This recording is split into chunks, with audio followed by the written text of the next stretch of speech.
Hey peeps, it's your girl Daxaniart and welcome back to my YouTube channel. I was feeling like creating an OC, well I guess somewhat of a lazy OC, and what I mean by that is she looks like another one of my other OCs. It's probably just the hairstyle that I chose for her.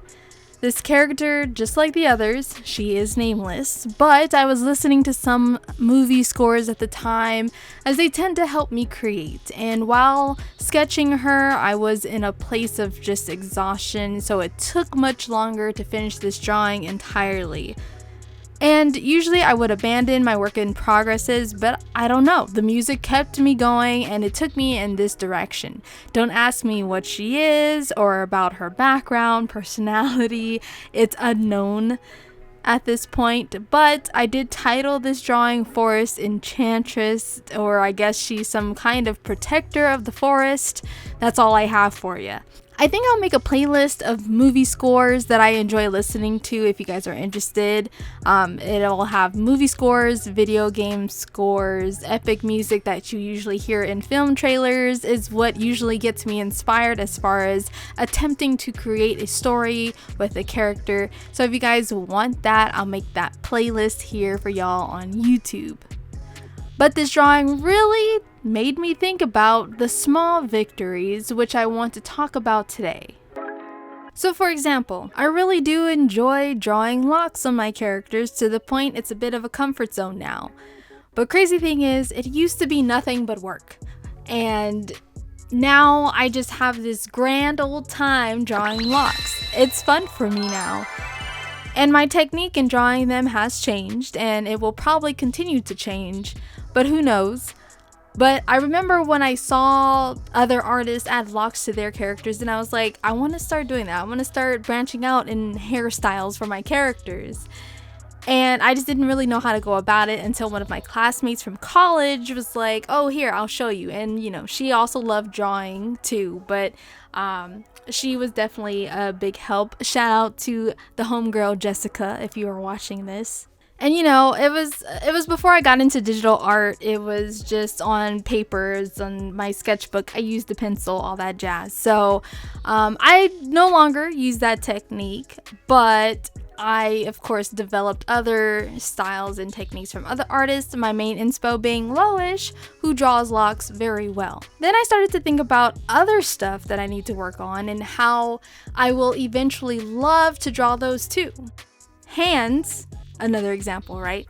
Can be a bit of a hit or miss, but I am not hating them as much as I used to. I went from I hate drawing hands to the point of avoiding them at all costs to this love-hate relationship where I don't mind adding hands to my drawings because they look pretty decent, you know, and as I said, it's a hit or miss. Sometimes they look really good, sometimes they just look like crap. Even if it just meant like including one hand in a drawing and hiding the other, you know, I was cool with that. I'm slowly working my way up to grow with certain things. My comfort was drawing head to shoulders, which I still do when I don't want to spend a long time on a character or I simply just want to do something pleasing and relaxing for the day where I don't have to try or think too hard. But I've worked my way up including breasts or the chest on my characters, and sure, I could use a lot more practice drawing boobs, but I'll get there.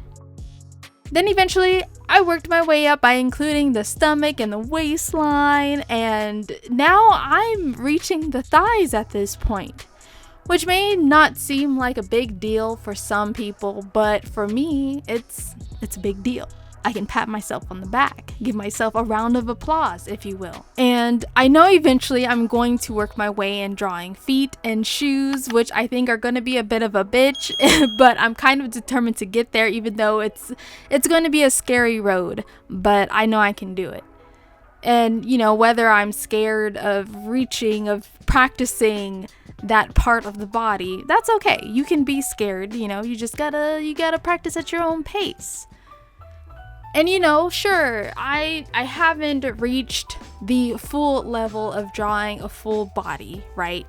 And we made it to at least getting some thighs in there every once in a while. And sure, someone can say, well, your anatomy still sucks. Well, I won't disagree with you, but at least I'm getting out of my comfort zone every now and then.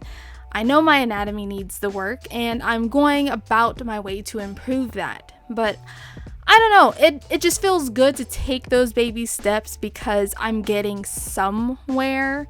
And I'll probably talk about this in another video, but as far as like, you know, I guess as an artist, there are times where I felt like I was behind on a lot of things. And I'm not gonna lie, I still feel that way, but I'll mention that maybe in my next video. But hey, I still give myself props for the small things, you know. I mean, later you'll see that I added some background to this drawing, okay? And I hate backgrounds. I can't stand backgrounds. I strongly dislike drawing backgrounds.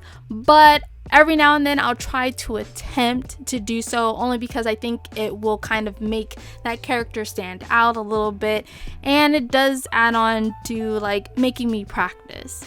But I do it on my own terms. I don't force myself to do it. Also, don't get me wrong.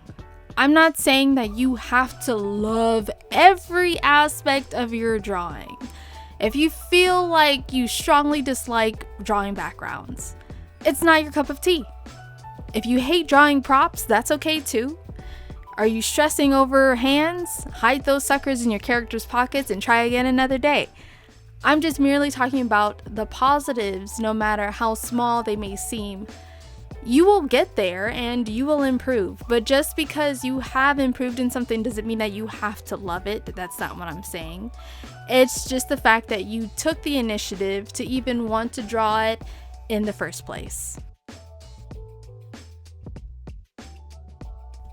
And you have now reached the end of the video, and please comment down below your small victories between you and your art. I would love to hear about it. If you like this video, please give it a thumbs up. If you're new, feel free to subscribe. Don't feel obligated to, it's just a suggestion. And once again, thank you all for listening, and thanks for watching, and I shall chat with you soon in the next video. Bye!